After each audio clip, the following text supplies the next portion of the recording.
What's up, gang? Cousin Justin here. You know, in a world where everybody is fighting for a little bit of your attention, I just wanted to appreciate you giving me some of yours. Enjoy the episode. Don't forget to like and subscribe. What's up, man? Welcome to Stand Up again. Here we are. I don't know what morning it is. Thursday morning stand up. Hey, you didn't And, know today what day of the week it was. I did not know what day of the week it was today. It's one of those things. You ever find yourself working more now that we have agents doing more? I find myself working more longer than I ever have. It's like that unlimited vacation thing. It's unlimited vacation. You take less vacation. You have agents doing the work. Now you're doing more work, and your mind is more tired than ever. I'm the AI like chilling on the beach coding thing is not happening. I'm No. just not happening. So, But I also find that I feel like I have like almost superpowers. Like my ability to multitask is wild. I'm like Dr. Manhattan over here. Yeah. My output is just I never really thought that I would have this level of output because I always was like, oh, the list of things to do is longer than I have time to do them. And like now, dude, what we're able to turn out in one day, it just feels almost superhuman. But it also is like, how do you step away? How do you stop? I could do so much of this just from the device while I'm like enjoying some TV with the family later at night. Like, how do you walk away? I think I saw a post that was so interesting. The guy says, I'm reaching new lows as a husband and father thanks to Claude Code. And I go, dude, It's like, hilariously true. because now you look at your wife and you're like, I'm working, I'm not fucking around on LinkedIn. I'm working, and it's like, okay. So I definitely think that like, we are going to have to come full circle on this AI thing. And the people who are just like, yeah, it's just like, it's going to be this, like, you could just work from the beach. I go, yeah, but like, if you're married with kids, you better go chase your kids at the water and put the fucking phone down. Well, here's a question to contemplate. Maybe it's not necessarily for this episode. By the way, shout out to Lingo and the consistent glucose monitor. I have absolutely no challenges in my life. I'm wearing this because shout out to Wellness First, one of our customers. This thing's kind of cool, man. The app is wild for like this streaming of glucose monitor, whatever. So my question to you is really about like, you just did a total Wayne's World. Like, you remember that scene when he's got the Doritos? He's holding it up for an episode. Sponsor me. I wonder, like, how do you quantify the 40-hour work week? The 40-hour work week is ancient. It's like 150 years old at this point. It really has to do with like the factory worker and the balance of life. It could even have to do with like the farms and sunrise and sunset and like the window of ability to provide your best hours. The 40-hour work week is dead, dude. It really has to do with like the deliverable. If it takes 100 man hours, it takes 100 man hours. But now with AI, how do you even quantify how long somebody should go to work for if they're completing their goals? And I'm like, and now you see it on LinkedIn or Instagram or whatever. There's guys out here that have like 5, 6, 10 W full-time salaried jobs making $1 million across 10 different roles at 100K a role, running AI across the suite, and just like you're multiplying yourself and your ability. Now I just have to be the leader of the orchestra. So I don't even know how this shakes out into like the working week. What are you paying for if it's not for hands on the keyboard time? How does this just Anyway, that could be a rabbit hole for an entire different day. I know you have a dank topic for today that's also kind of timely, that kind of maps back to this question. But what do you got on your mind? Yeah. I mean, what I have on my mind was sort of the tech interview in general. And I've been thinking about this for a long time, where I was like, how do I interview people and test, like, do I let them use AI? Don't we? What's going to be the norm? And first of all, we have a problem with fake interviewers out there. So, shout out to Ricky, who's building a tool to help freaking mitigate this. So I'm giving him the shout out here. But this is like a big issue, right? People have fake interviews or people are secretly using tooling on the side to help them pass interviews. And then people come to me and they're like, is it worth learning to code anymore? Is there going to be a code interview? I hate the code interview. Everybody hates the code interview. Well, first of all, can I ask you a question? Yeah, go ahead. We're never going to throw anybody under the bus, no revealing of names, yada, yada, yada. But we do have this problem actively happening here, which is going to map back to the interview process, which is you have a very talented engineer working in a language and framework that they've never touched before, successfully so, is using AI to find his way, but admitted that he has absolutely zero knowledge at the keyboard. If you took away the AI, he wouldn't be able to pick up from there. And so I wonder how that equation, you're going to have two different types of roles. You're going to have somebody that's like great with prompt engineering and solving problems. Maybe they're more of like that product engineer type of a role and can kind of execute in like the global request of what they want to build. But then you're also going to have like master of the craft. And I like change that between like diagnostician if you're a doctor to a surgeon. And like so I'm wondering how does the skill dynamic shake out when we're thinking about interviews, and do you have two different types of interview processes depending on the type of role you're hiring for? Well, I'll take you back to when I was interviewing. I had to take an interview once in Java, and I didn't know any Java. And I told them that right off the bat. And it was actually a really interesting interview because he said, that's fine. He's like, I had to be at the keyboard, but he's like, I'll just help you along. And so what it was he was asking me to solve various algorithmic problems, and I was solving them in Java. And anything I didn't know, I'd say, well, I know this is kind of how I would do it in JavaScript or in Python or whatever I was writing at the time. And they were like, oh, the Java equivalent of that is this, and oh, you missed it. So it was very clear they weren't taking points off for missing syntax. But when you think about programming as a whole, there are a set of fundamentals that are true across programming languages. And as you've been doing this longer and longer, you'll be able to pick up other languages. So when we talk about this individual who is not necessarily well versed in that language and is using AI to great effect, they can still read the code and understand what's happening. I don't think you could take someone who is code illiterate and get that same effect. I think Totally. AI,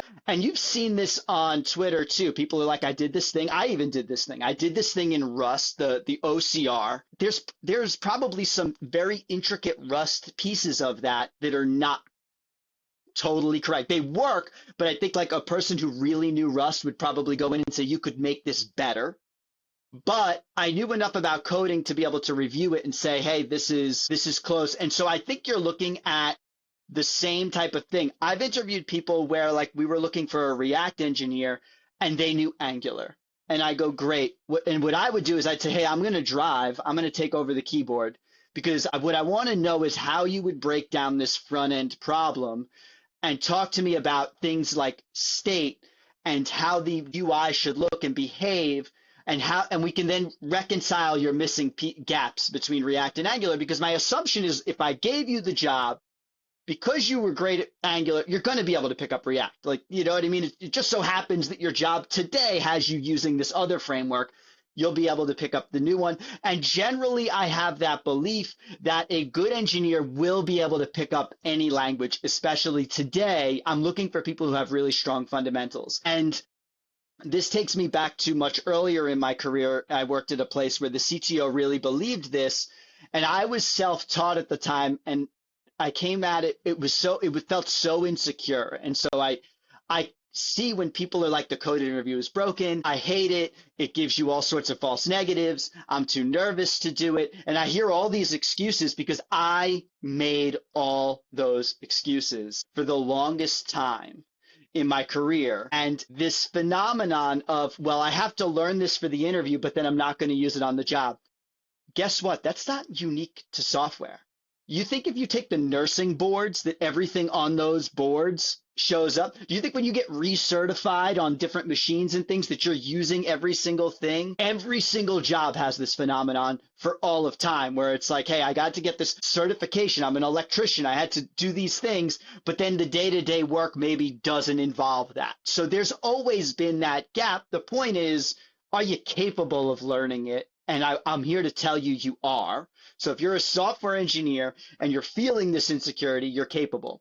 And I'll tell you, I was probably the least capable of people. I came at this, I was self-taught as a front end. Like most of my early career was building Joomla and WordPress sites in CSS, which is like, not to insult anyone, but it wasn't the program, like it's not the proper programming language. Listen, it's not, whether it's Turing complete or not is not important. But when it comes to one of these whiteboard interviews, you're not going to pass it if all you know is HTML and CSS and maybe a little bit of jQuery. And so I had to learn this stuff on my own. The surprising part was how learnable it was. I think when I approached these interviews, I was under the impression that people were like almost inventing the algorithm on the interview.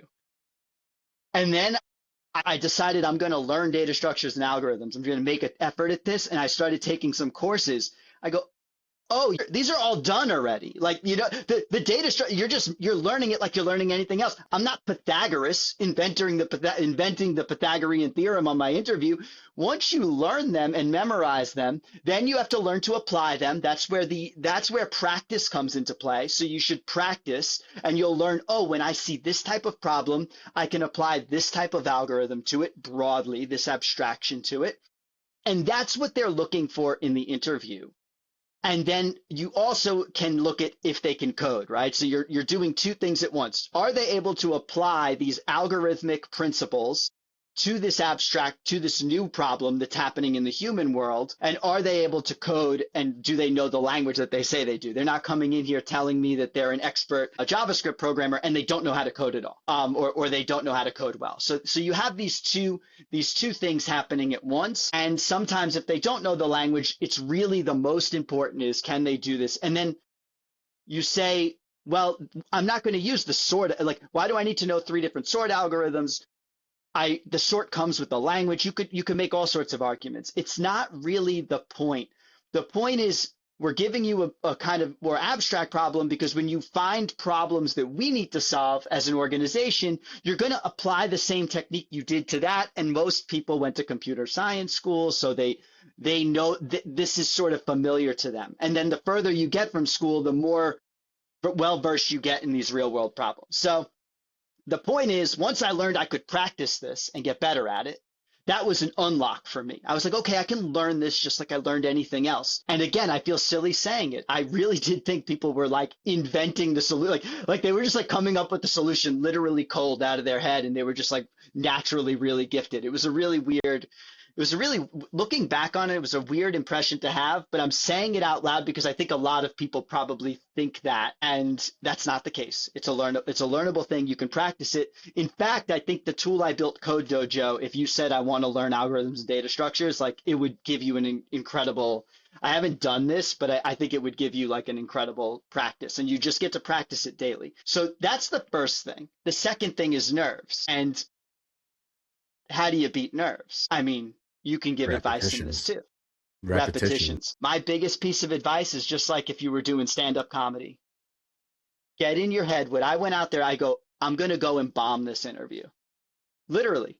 I would just apply to a bunch, and I would go, I'm going there, and I'd have it in my head that I'm going to bomb.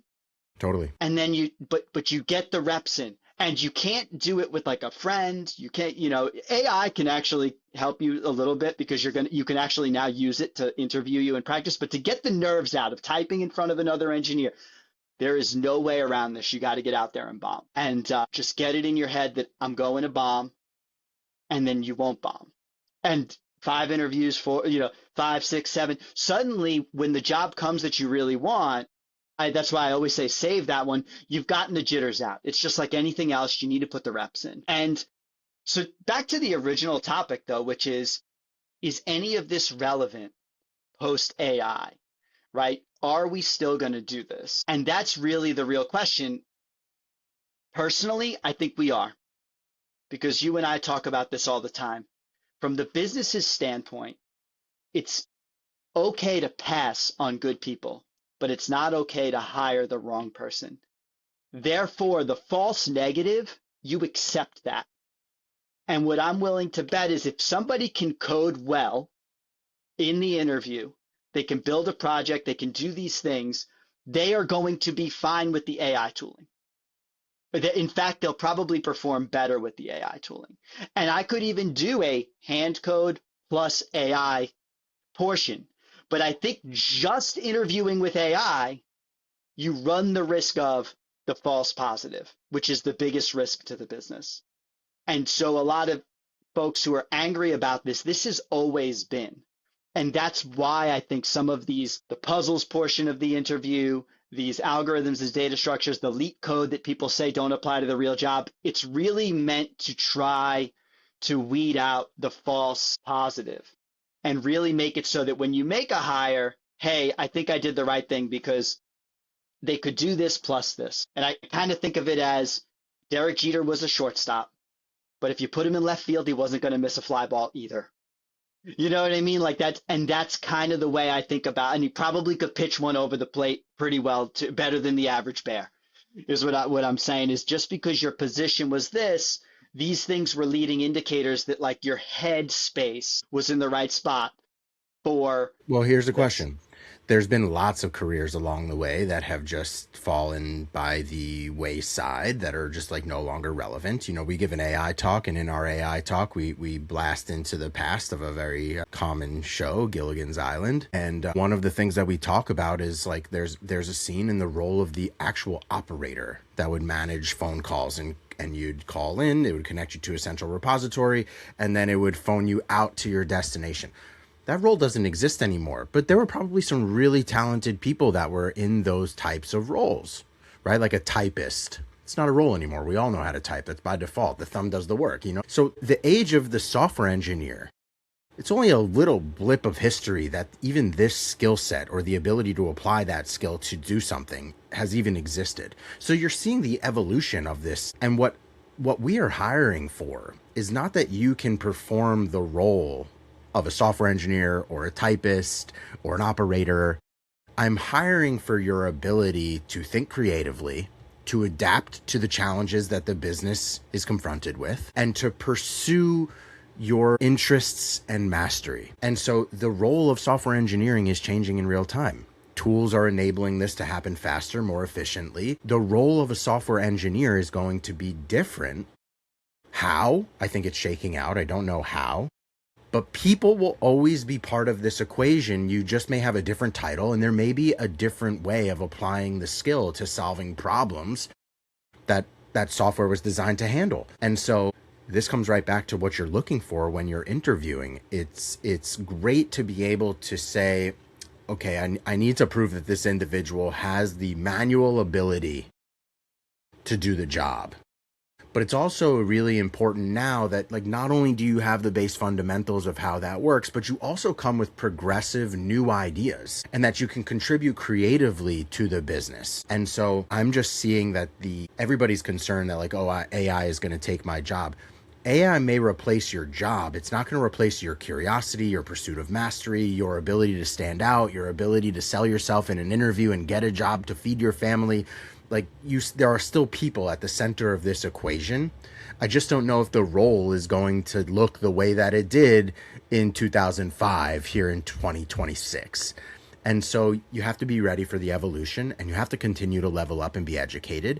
And a great way to use AI right now is to ask AI, what's the best way for me to progress in my interests and career given this baseline of knowledge? Give me a way that I can continue to pursue and be valuable in the world. Here are my interests, etc. You use it as a career coach. Well, let it train you, right? Just like Dojo, I could tell you like that repo, like you could pull that down and it'll literally let you get the reps in, which will give you the confidence when the time comes to interview. And really what is engineering besides stripping away or giving you constraints and forcing you to work within those Sure. constraints? And Right. so the idea of like, okay, you don't have AI, what would you do? You know, and being able to hand code is part of that. Like the professor in Gilligan's Island, like you have nothing and he makes a phone out of a seashell, right? Like what is engineering besides operating within constraints? What is a better test of that? And I think in on the post that I had in LinkedIn, someone had said, "Well, did you allow people to use Stack Overflow?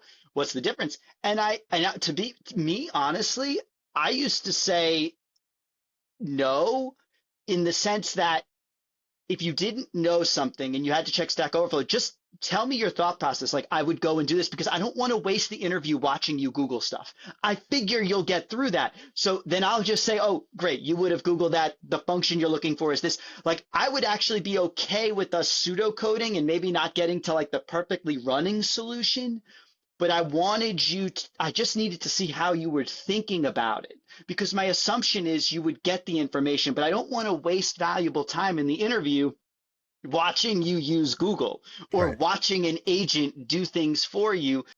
You could say something like, I would ask the agent to do this, this, and this, but this is what I'm looking to do. Like, I love that. Give me the whole thing, like what you would do with your full toolbox, as well as the constraints I'm giving you. And then, of course, the most important thing is how you apply, how you gather the requirements. That's the trick to the whole thing, right? When I worked at the Knot, one of the interview that I had designed was we're going to develop a seating chart app. And the a lot of engineers approached it as very mathematically. Okay, well, we're going to have an arrays, we have arrays.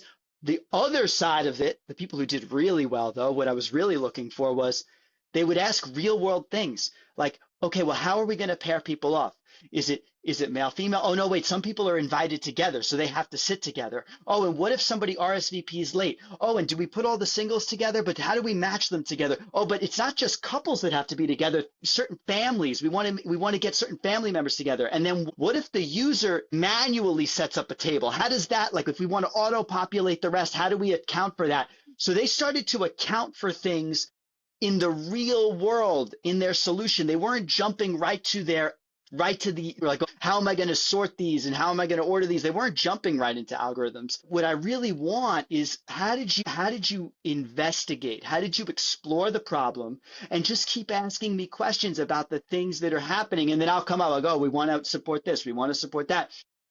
It helped people who had been to a wedding or had even planned a wedding before, of course. I mean, for that, you had some pre-existing knowledge of the things that could go wrong.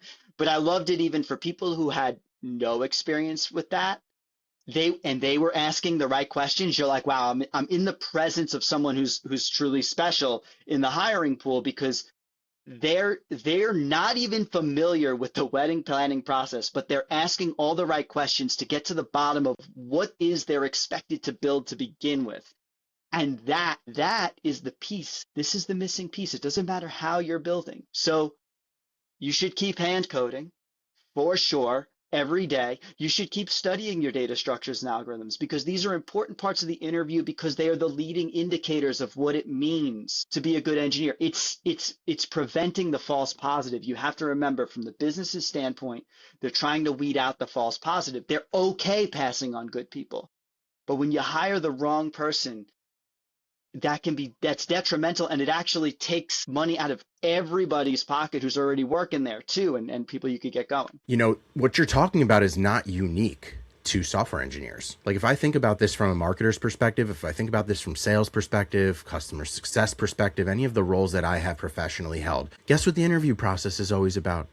It's always about thinking abstractly. It's always about thinking creatively about problem solving. If I'm looking for a sales role, the sales manager, hiring manager is not looking how many sales have you closed, how many times you've been to President's Club, how do you resolve a pipeline, what's your theories? No, they're looking for how do you ask questions? They're looking for how do you develop relationships? They're looking for how do you work with teams? How do you leverage your solutions engineers? Like, et cetera. Like they want to know what's your approach to solving real problems. So what you're talking about, while of course we over index on the software engineering skill set, this really applies to any skill and anybody that is worried about AI replacing your job. Like, I'll give you an AI application right now for each one of those categories or roles. Customer success is being replaced, sales is being replaced, marketing is being replaced, yada, yada, yada. This is really not about whether AI is going to take my job. This is about me as an individual in my pursuit of mastery and how am I going to continue to represent myself as valuable to a hiring manager. Now, let's get close to wrapping this up because we could continue down this rabbit hole. I think we've given lots of advice to folks that are concerned about how they stand out, but you can't neglect the fact that there is a mass exodus of these skills from businesses, right? Like the unemployment market is large, especially for software engineering as a trade. And so it is possible. We do have to acknowledge, and I am empathetic to the fact that there are people that are struggling to get a job right now, and they might be fantastic engineers. There are just more skilled laborers out there than there are jobs. And so what do you do in this time where you're continuing to pursue your next step in your career? How do you not atrophy? How do you not just like fall back into just like AI vibe code dungeon? And how do you maintain skills and maintain your appeal? And it goes back to something that I said a little bit earlier, which is, how do I leverage the tool of AI to help me progress in a practical way in my career? What's the next thing I should be working on? But I'm curious, as you round out the conversation, this was really your thought for today. What is some of the advice to the unemployed market right now, folks that are fighting for the next job in their life? Yeah, well, first is I think you should learn the AI tool chain for sure. But I will admit that I think that, for example, being able to work with Claude Code, I think you should learn that. But your side projects, I would spend a lot of time hand coding and expect to need to do that in your interview. Anthropic has massive job openings for software engineers right now.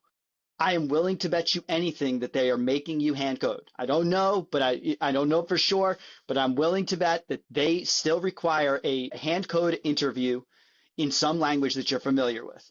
And so I would not let that skill atrophy. That's number one. And I would use AI to keep your practice. That's what I do. And I'm not interviewing, but I never want to lose the ability to hand code. So I built that little open source code dojo where I'm like, hey, just give me a new leak code problem and I just do them. Like I think of it like doing word search every morning. That's what I do. I just keep it fresh. Make yourself formidable. That's going to give you a ton of confidence going into the interview. And let's get real. If you could code like a beast, you're going to be just fine using Claude Code. Like you're definitely going to be able to use Agent. If anything, it might ruin your ability to use Agentic because you might get too picky. God, so I don't know. But I think that when it comes to that, you're going to be able to do that, right? Like, listen, if you can swing a hammer and frame a home, my assumption is if I give you a nail gun, you'll be able to frame a home just the same, just doing it faster. So you really, if I was out of work right now, I would make sure that when those interviews came, because the problem is I was talking about the idea of bombing. You're not going to have a lot of reps because one of the issues is actually getting in front of somebody. So your reps are going to have to be at home. And then I would definitely be posting your projects on social media. Really, really try to showcase that work because the people we've hired recently, they stood out on social. You really, as a employer today, I can't put out a open job posting. You'll get so many applicants and most of them are fake. And so how do you even figure this out? So it really is, I look for humans that are connected with me. So connect with people at companies, show your work, get in their DMs, talk to them, do a lot of networking, because right now we're in this sort of dead internet space where there's a lot of fake applicants. There's a lot of bot applicants. And definitely over index on being able to code right now, because I think getting in, that is still going to be the entry, the path to entry. So take that advice and run with it, I suppose. I think it is good advice. And I think that we should make that maybe tomorrow's episode, actually, which is the value of the personal brand and building in public. You're talking about skills that nobody can take away from you. You can solve whatever problems come to your mind. And if you have a shortage of problems, guess what? Ask AI for a little problem that you can solve. Ask it for leak code, ask it for whatever. Show your work. You have a rolling resume. You have a rolling proof of ability. And so for me, maybe tomorrow we'll talk about the value of the personal brand. It's something that you and I really pursue at all costs. It's something that we hire to. I want to hire people that also have their own interests, their own reach, their own impact in their communities. And so, dude, thanks for a great episode as always. And I'll rock with you tomorrow morning. See you tomorrow. Peace, dude.